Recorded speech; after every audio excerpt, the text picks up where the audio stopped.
Bismillahirrahmanirrahim. Assalamualaikum warahmatullahi wabarakatuh. Waalaikumsalam warahmatullahi wabarakatuh. Alhamdulillah wa syukurillah. Asyhadu an la ilaha illallah wahdahu la syarikalah wa asyhadu anna Muhammadan abduhu wa rasuluh. Allahumma salli ala Muhammad wa ala ali Muhammad. Kembali kita bersyukur kepada Allah Subhanahu wa taala dan mengucapkan kata alhamdulillah. Salawat dan salam kita serahkan kepada Nabi kita, Nabi Muhammad sallallahu alaihi wasallam. Dan mengucapkan Allahumma salli ala Muhammad wa ala ali Muhammad. Mudah-mudahan kita mendapatkan syafaatnya di yaumul mahsyar nanti. Amin, amin ya rabbal alamin. Yang pertama, kami akan menyapa dulu abuya kami, yaitu Abuya Dr. Haji Menda Siswanto MSc. Apa kabar hari ini Abuya? Alhamdulillah. Baik. Alhamdulillah Abuya kita sudah bersama kita. Abuya kita sebagaimana kita ketahui kesibukannya sehari-hari di bidang-bidang kantor KUA. Jadi hari ini kita akan membahas tentang bab-bab dalam fikih munakahat atau dalam hukum-hukum di keluarga. Ya. Jadi untuk hari ini kita akan membahas tentang nikahnya perempuan yang lagi hamil. Ini menarik sekali para pemirsa atau kaum muslimin muslimat yang mendengarkannya. Jadi kita akan bahas bagaimana posisinya, bagaimana hukumnya, bagaimana nanti tindak lanjutnya bagi seorang perempuan yang hamil tapi dia ingin nikah. Ini perlu kita bahas. Maka kita serahkan ini untuk kepada Abuya. Kepada Abuya kita persilakan dengan segala hormat. Ya, terima kasih. Assalamualaikum warahmatullahi wabarakatuh. Hamdan wa syukran lillah, salatan wa salaman ala rasulillah. Ashhadu an la ilaha illallah wahdahu la syarikalah wa ashhadu anna Muhammadan abduhu wa rasuluh la nabiyya ba'dah amma ba'd.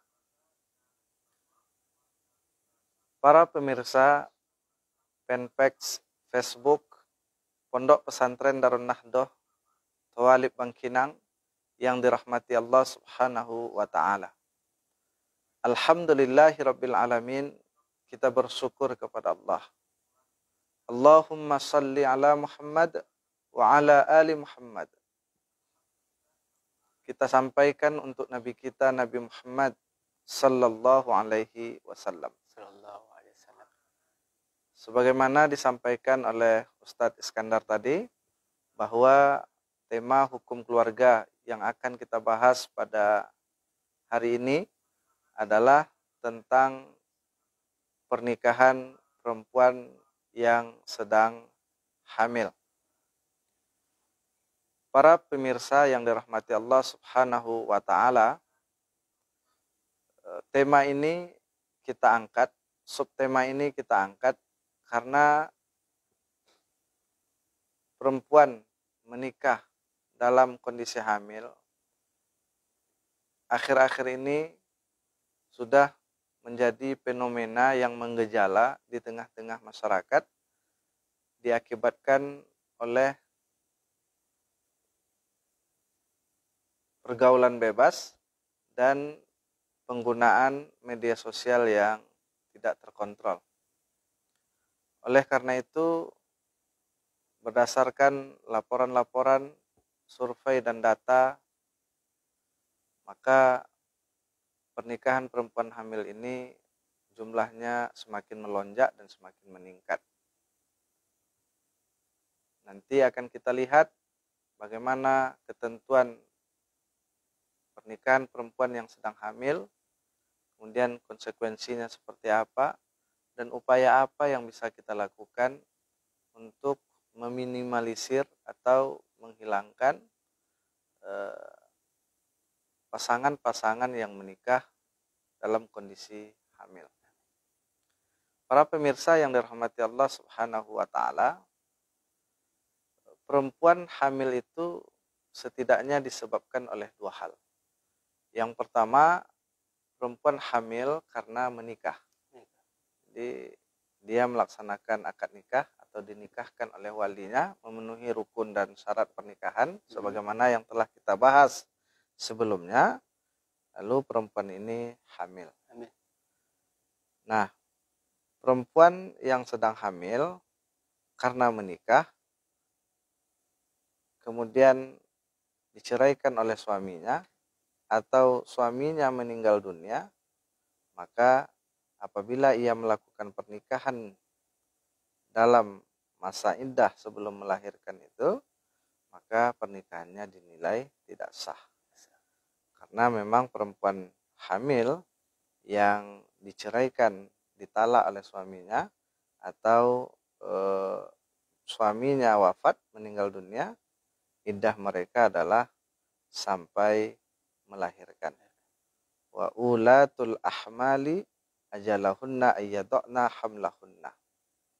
Ini sebab pertama perempuan hamil. Hamil karena menikah. Sebab yang kedua adalah perempuan hamil karena zina. Perempuan hamil karena zina ini dapat pula kita bedakan lagi menjadi dua. Yang pertama, perempuan hamil atau nikahnya perempuan hamil hasil zina dengan laki-laki yang menzinahinya. Jadi dia menikah dengan laki-laki yang menghamilinya. Nanti bagaimana kedudukannya, bagaimana konsekuensinya. Kemudian yang kedua, nikahnya perempuan hamil dengan laki-laki lain yang bukan ayah dari bayinya, atau nikahnya perempuan hamil dengan laki-laki lain yang bukan menzinahinya. Bagaimana nanti konsekuensinya, kedudukannya dalam pandangan Islam. Maka yang pertama kita lihat apa ketentuan orang yang berzina dengan seorang perempuan lalu perempuan itu hamil. Lalu ia berniat untuk menikahinya. Bagaimana hukumnya? Maka di sini para ulama berbeda pendapat tentang pernikahan perempuan hamil dengan orang yang menzinahinya. Yang pertama dapat kita lihat pendapat ulama Malikiyah dan Hanabilah. Mereka mengatakan la yajuzu nikahuha qabla wad'il hamli. Maka pernikahannya tidak boleh dilakukan sebelum melahirkan, sebelum perempuan itu melahirkan. Karena perempuan hamil itu kan iddahnya adalah sampai melahirkan. Jadi menurut ulama Malikiyah dan Hanabilah, perempuan yang hamil itu tidak sah nikahnya sampai dia melahirkan. Baik ia menikah dengan lelaki yang menzinahinya, yang membuat dia menjadi hamil, atau dengan lelaki lain. Menurut ulama Malikiyah dan Hanabilah, tidak sah nikahnya. La yajuzu nikahuha qabla wad'il hamli. Kalaupun ia nanti ingin menikah, tunggu sampai melahirkan dan habis selesai nipasnya. Apa yang menjadi argumen atau dasar dari ulama Malikiyah dan Hanabilah? Di antaranya adalah hadis Rasulullah sallallahu alaihi wasallam, selain firman Allah tadi, wa ulatul ahmali ajalahunna ayyadna hamlahunna. Jadi hadis Rasulullah yang menyebutkan, hadis ini disampaikan oleh sahabat Sa'id Al-Khudri radhiyallahu anhu, annan nabiyya sallallahu alaihi wasallam, bahwa Rasulullah sallallahu alaihi wasallam qala fi Rasulullah bersabda tentang tawanan perang di daerah Autas. Kata Rasulullah, la tuta'u hamilun hatta tad'a. La tuta'u hamilun hatta tad'a. Jadi perempuan hamil itu tidak boleh dinikahi, diwatok sampai dia melahirkan. Hadis riwayat Abu Daud dan Al-Hakim. Hadis ini adalah hadis yang sahih. Artinya berdasarkan hadis ini berarti perempuan hamil itu iddahnya adalah sampai dia melahirkan. Menurut ulama Malikiyah dan Hanabilah, perempuan hamil itu tidak boleh dinikahkan karena mereka memiliki iddah. Iddahnya sampai melahirkan. Juga berdasarkan hadis yang diriwayatkan oleh Sa'id ibnu al-Musayyab, anna rajulan tazawwaja imra'atan, bahwa ia menceritakan ada seorang lelaki yang menikahi seorang perempuan. Falamma asabaha, maka setelah menikah, falamma asabaha, ketika ia menghampiri istrinya itu, wajadaha hubla, dia mendapatkan istrinya itu dalam kondisi hamil. Nah, ternyata istrinya sedang dalam keadaan hamil. Farafa'a dzalika ilan Nabi sallallahu alaihi wasallam. Lalu kasus ini sampai kepada Rasulullah sallallahu alaihi wasallam. Apa yang dilakukan oleh Rasulullah menghadapi kasus seorang lelaki yang menikah dengan seorang perempuan, lalu ia dapatkan istrinya itu sudah hamil. Apa kata Nabi? Nah, yang Nabi lakukan, fafarraqa bainahuma. Lalu Nabi memparak, lalu Rasul memisahkan antara keduanya. Batal demi hukum pernikahannya. Maka di sini dapat kita simpulkan bahwa menurut ulama Malikiyah dan Hanabilah, perempuan hamil tidak sah pernikahannya baik dengan lelaki yang menzinahinya maupun dengan lelaki yang bukan ayah dari janin yang ada di perut perempuan itu. Kapan mereka boleh menikah? Hatta tadoa, setelah perempuan itu habis iddahnya. Kapan habis iddahnya? Setelah melahirkan dan selesai nifasnya. Ini yang pertama. Yang kedua, ini menurut pendapat ulama Syafi'iyah dan ulama Hanafiyah. Apa kata mereka? Yajuzu nikahul hamili. Yajuzu nikahul hamili. Boleh pernikahan perempuan yang hamil dengan orang yang menzinahinya. Karena kita tadi bahas yang pertama dulu, bahwa apa hukum pernikahan perempuan yang hamil dengan lelaki yang menzinahinya. Maka menurut ulama Syafi'iyah dan Hanafiyah, pernikahannya sah. Ya. Jadi pernikahan antara seorang lelaki dengan perempuan yang hamil, dan lelaki itu adalah orang yang menzinahinya, itu adalah pernikahan yang sah.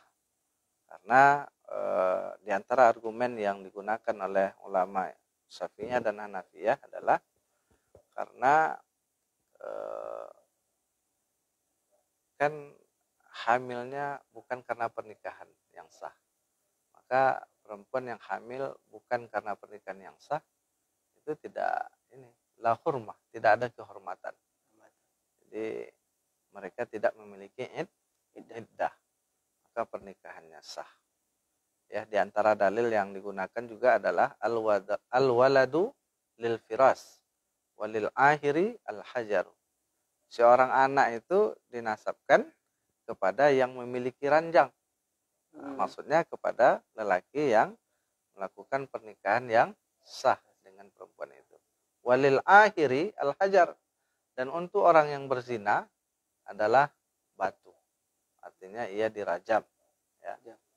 Atau dicilik. Hadis ini diriwayatkan oleh Imam Bukhari dan Imam Muslim.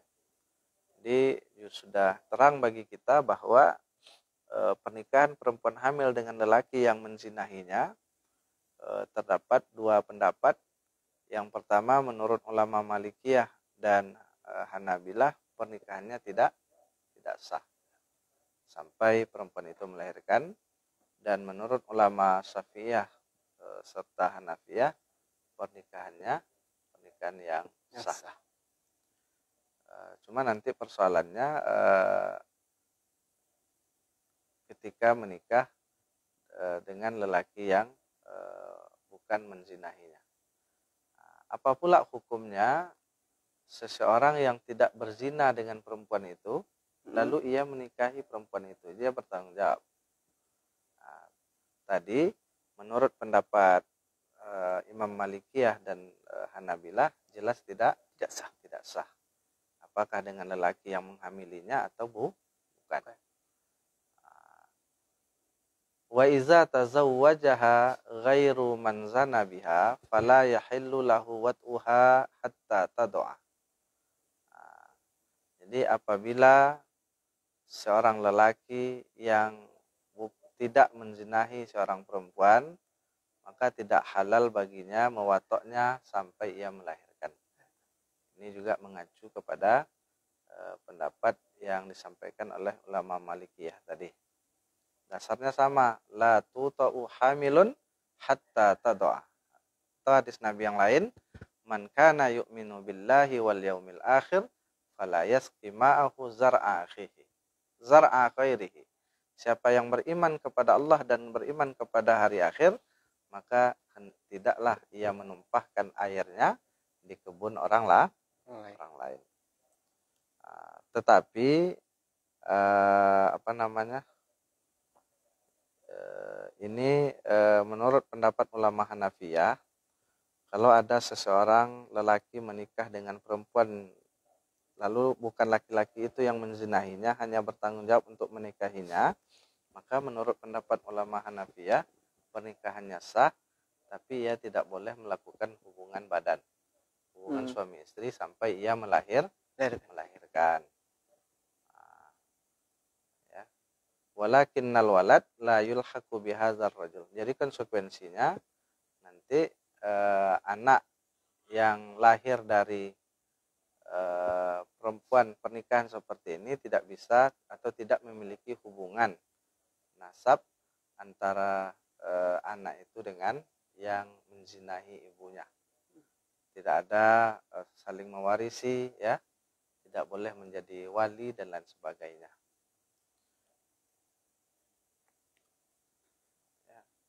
Kemudian wa iza tazawwajaha man zana biha falahu wat'uha.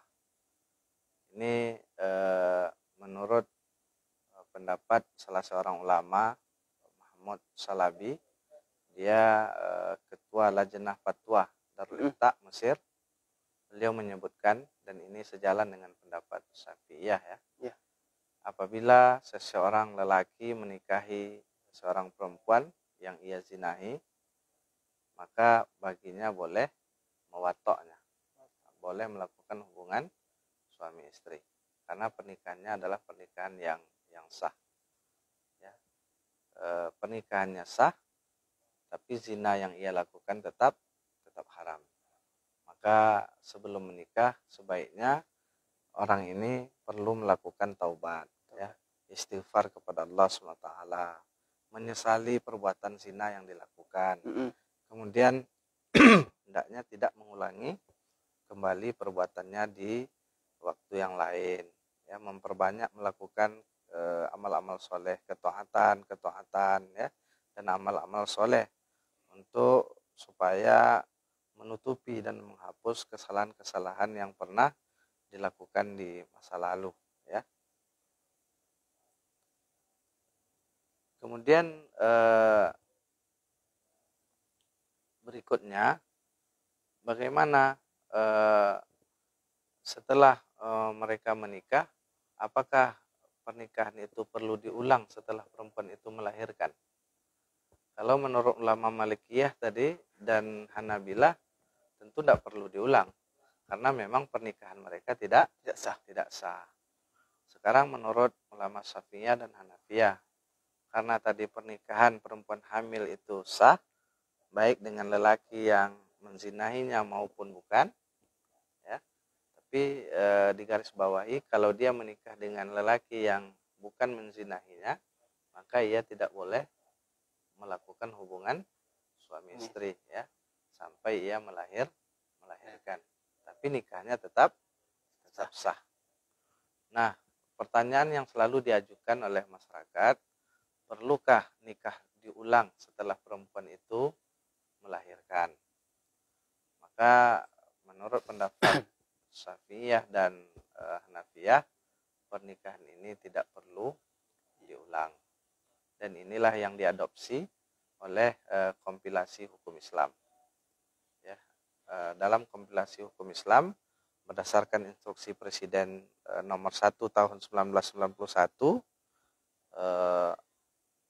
yang pelaksanaannya diatur sesuai dengan ketentuan dengan keputusan Menteri Agama nomor 154 tahun 1991 telah disebutkan tentang hal-hal seperti itu. Disebutkan dalam pasal 53. Pasal 53 itu menegaskan seorang wanita hamil di luar nikah dapat dikawinkan dengan laki-laki yang menghamilinya.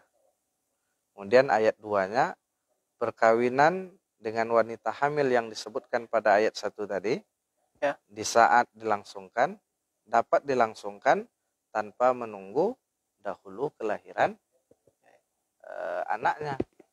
Artinya ya boleh dinikahkan dan sah nikahnya dalam kondisi hamil. Kemudian ayat 3-nya menyebutkan dengan dilangsungkannya perkawinan pada saat wanita itu hamil, tidak diperlukan perkawinan ulang setelah anak yang dikandung itulah lahir. Dan inilah yang dipakai di sebagian besar ya kantor urusan agama kecamatan. Baik Bia, ini kan perempuan yang lagi hamil Bia, yang itu sebelumnya ada perbuatan yang mereka lakukan tanpa belum nikah. Yang ingin kami tanyakan adalah juga ada Bia perempuan yang dizinai Bia. Jadi dia tuh hamil Bia, tapi tidak kehendak dari keinginan perempuan, laki-laki. Jadi seperti apa nih Bia? Konsepnya apakah sama atau tidak Bia? Kalau dia ingin bertanggung jawab perbuatan ini. Iya, terima kasih. Jadi perempuan itu hamil di luar nikah, ya bisa disebabkan karena saling setuju untuk melakukan perbuatan dosa itu, dan ada juga seorang perempuan itu dipaksa atau dizinahi,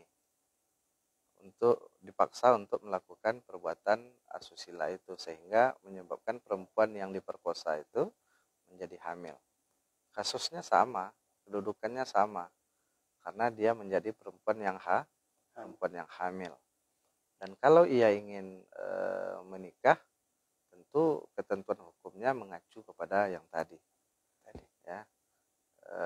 Maka yang dianut ya oleh instansi kita, kantor urusan agama biasanya adalah sebagaimana yang diamanahkan oleh pasal 53 kompilasi hukum Islam, bahwa perempuan hamil di luar nikah, apapun penyebabnya, apakah karena suka sama suka atau karena terpaksa diperkosa, maka pernikahan mereka tetap bisa dilangsungkan dan pernikahannya sah. Oke Bia,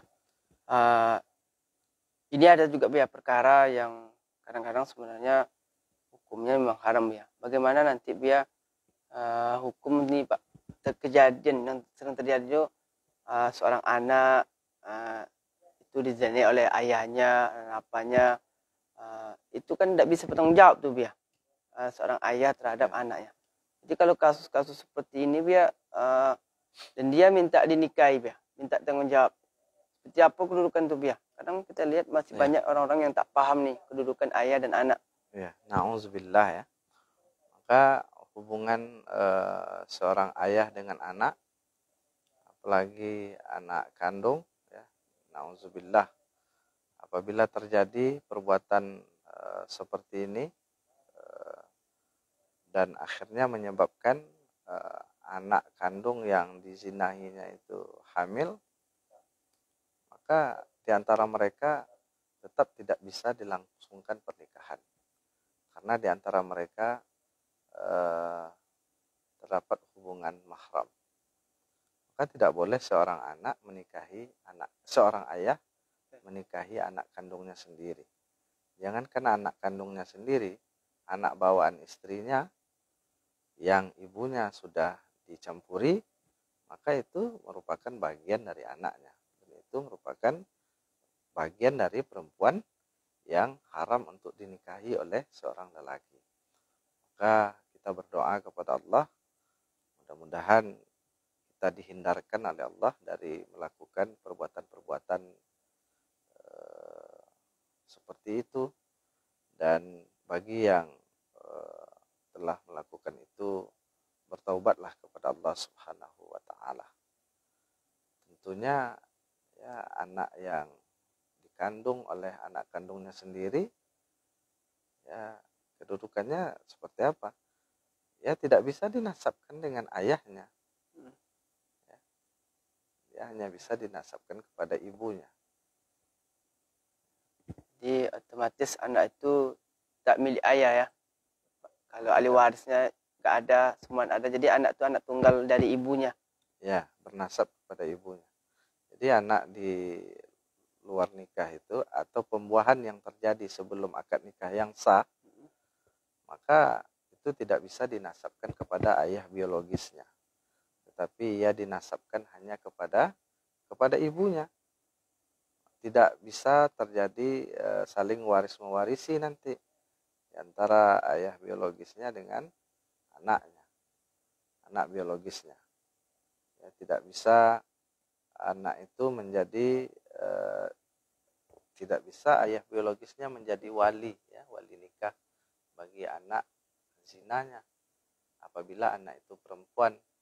Kalau anak itu lelaki, anak itu nanti tidak bisa menjadi wali nikah dari adiknya, anak dari ibunya, karena dia dihitung sebagai anak yang di luar anak, bukan anak kandung ya. Anak di luar. Anak di luar nikah. Jadi Bu ya, juga ada beberapa kasus juga di masyarakat kita. Kadang kondisi orang tua kepada anaknya itu sebenarnya anak ini adalah anak yang hubungan sebelum pernikahan. Tetapi karena ada malu ayah dan ibu, ketika nanti anak ini perempuan mau dinikahi, tetap dilakukan oleh walinya, ya, menghindari malu, kata mereka. Bagaimana nih, ya, pandangan dari syariah nih, ya? Iya, terima kasih. Jadi sebagaimana yang disampaikan tadi bahwa anak hasil zina, ya, anak yang dibuahi atau dilahirkan dari hubungan tanpa akad nikah yang sah, maka itu tidak bisa dinasabkan kepada ayah biologisnya. Tidak bisa dinasabkan kepada lelaki yang bertanggung jawab untuk menikahi ibunya. Tetapi anak tersebut hanya bernasab kepada ibunya saja. Dan apabila anak ini tumbuh kembang besar dewasa dan sampai saatnya untuk menikah, kalau dia perempuan, maka lelaki yang menzinahi ibunya tadi atau ayah biologisnya itu tidak boleh menjadi wali nikah. Jangan diutamakan rasa malu, ya, daripada syariat. Maka cari cara-cara bagaimana supaya malu bisa ditutupi, kemudian unsur syariat bisa terpenuhi, ya, maka disampaikan secara langsung kepada petugas yang akan melaksanakan pernikahan tersebut.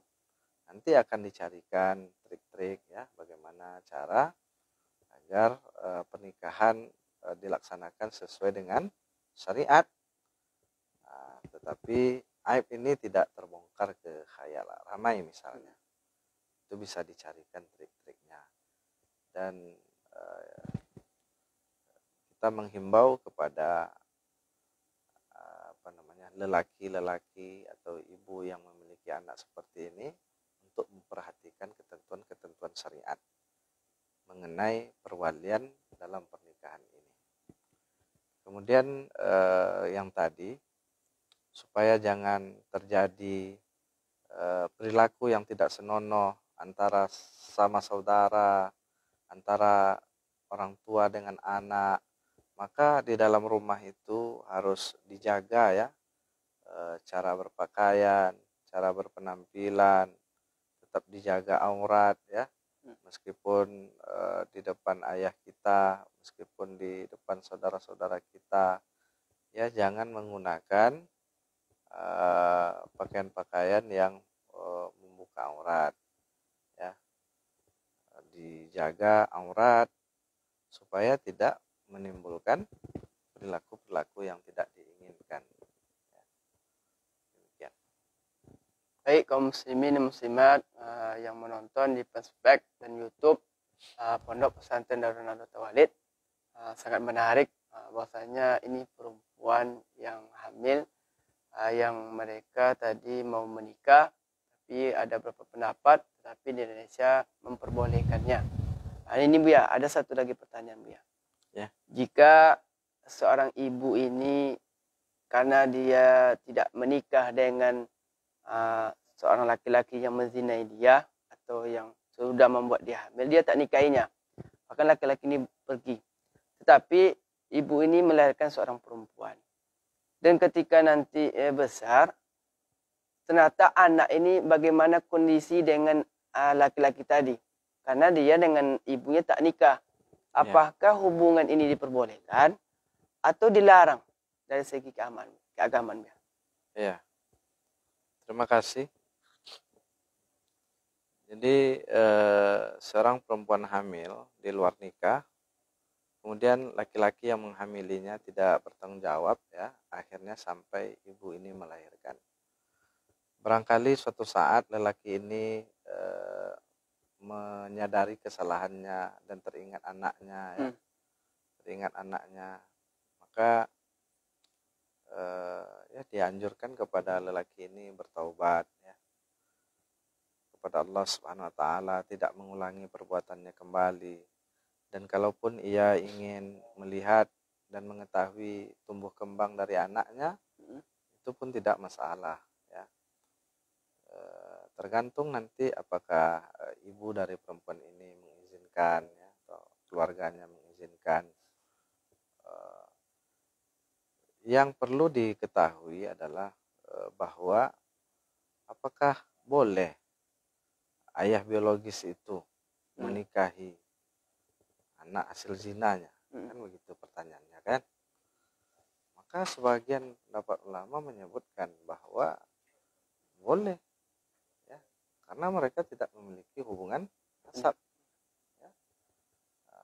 Tidak batal wudhunya ya, karena tidak terjadi di antara mereka hubungan nasab ya. Tidak ada di antara mereka hubungan pertalian darah yang menyebabkan di antara mereka berdua menjadi mahram.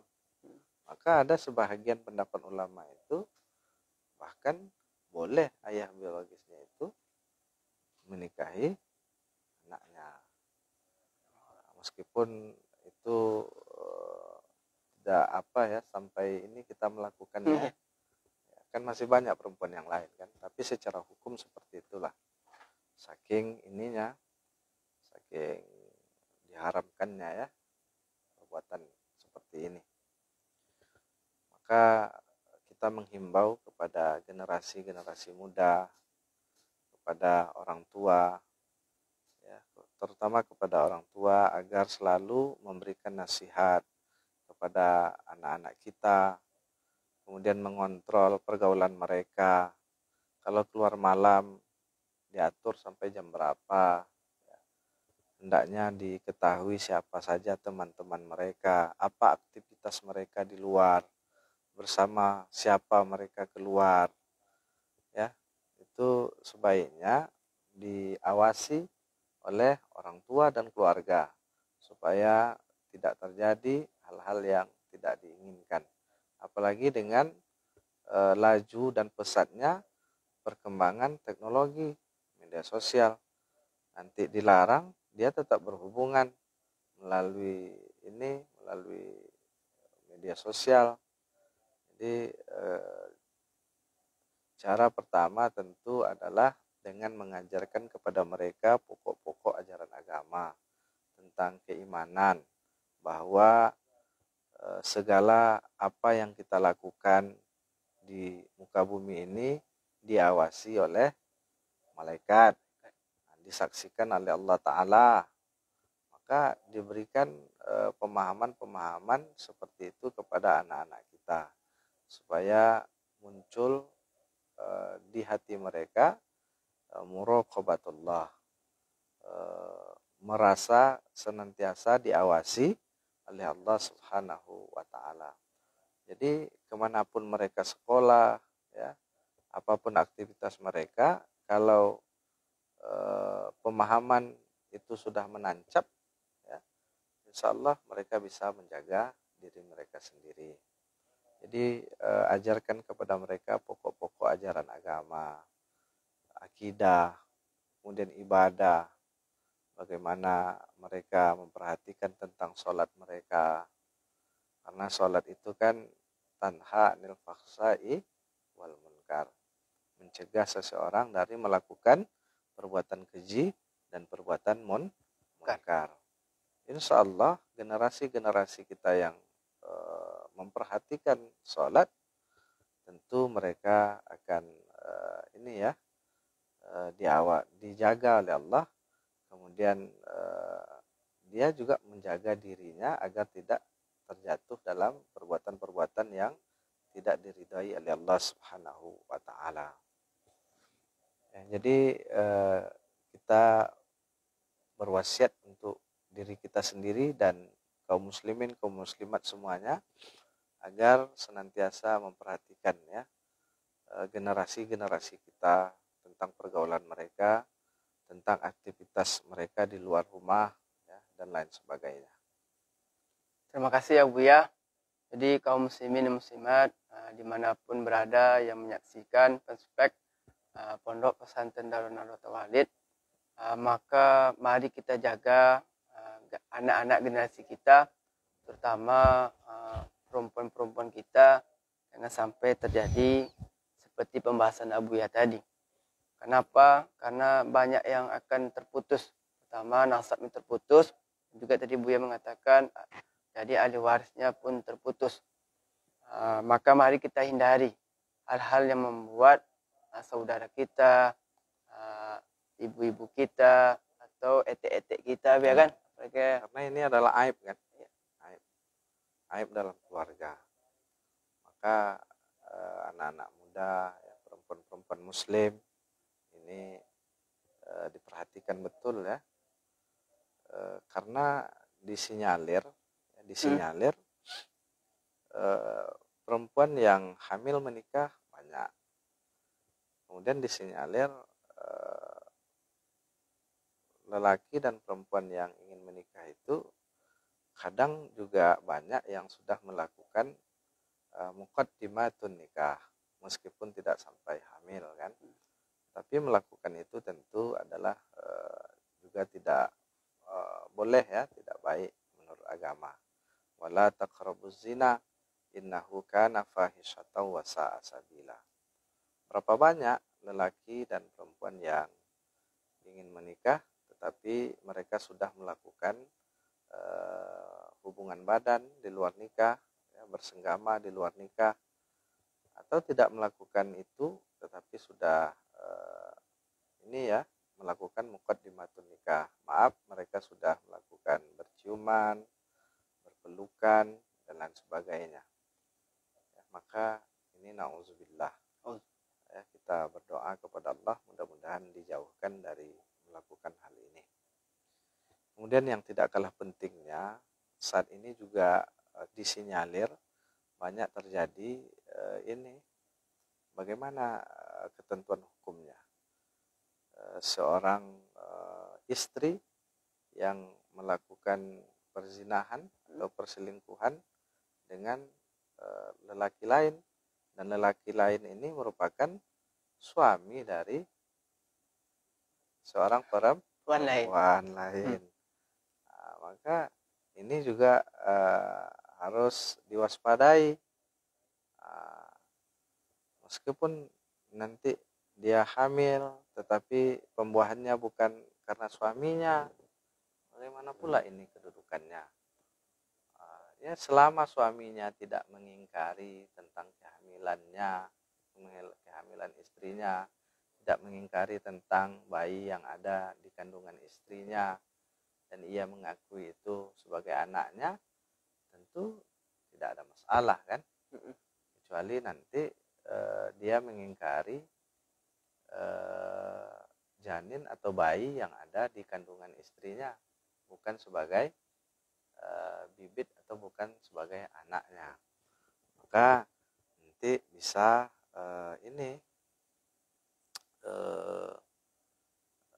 mengajukan ya namanya perkara yang bernama perkara ila ya. Ini pembahasan yang berbeda sebetulnya. Tapi dia kalau dia mengingkari bayi atau janin yang ada di kandungan istrinya itu, dia bisa mengajukan perkara yang namanya adalah ila ya. Nanti mereka bersumpah di hadapan hakim ya, atas nama Allah ya. Suami dan istri ini. Baik, terima kasih Abu ya. Inilah himbauan dari Abu ya kita, Dr. Haji Menda Siswanto, MSc. Mudah-mudahan kita dapat mengambil iktibar, mendapat pelajaran, karena di zaman sekarang, apalagi kami ya yang muda-muda ini, dan juga yang tua-tua ya. Yang tua-tua semakin tua semakin apa ya? Semakin menjadi-jadi ya.